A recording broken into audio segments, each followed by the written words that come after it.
વ્યક્તિગત વસ્તુનો નિર્ણય કરવાનો. શાંતિ રાખો.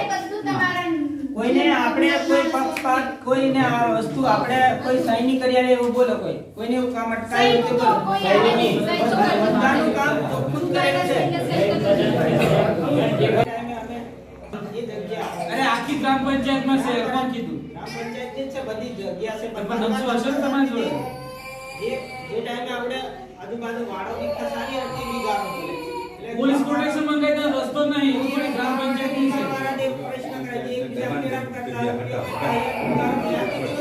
અને એમને નામની જરૂર એમના સર્વે નંબર હોય ને તો આપણે આમ જ છીએ. એટલે ગામવાળાની સંમતિ હોય તો બાકી કામ થાય. એ બધા તૈયાર છે. રિપોર્ટ કરો તો પણ હવે એને સાચે મારી વાત સાંભળો. પૈસા એક છે એમાં તમારે ત્યાં આવવું પડે, ગામ લોકોને પૂછવું પડે. પૈસા એક હેઠળ કે આદિવાસી વિસ્તાર છે, આદિવાસી વિસ્તારમાં તમારે આ કામ કરવાનું છે તો તમે પરવાનગી આપી છે? તમે પરવાનગી આપી હતી એ લોકોને? અને રસ્તો ખોદાયો એની જવાબદારી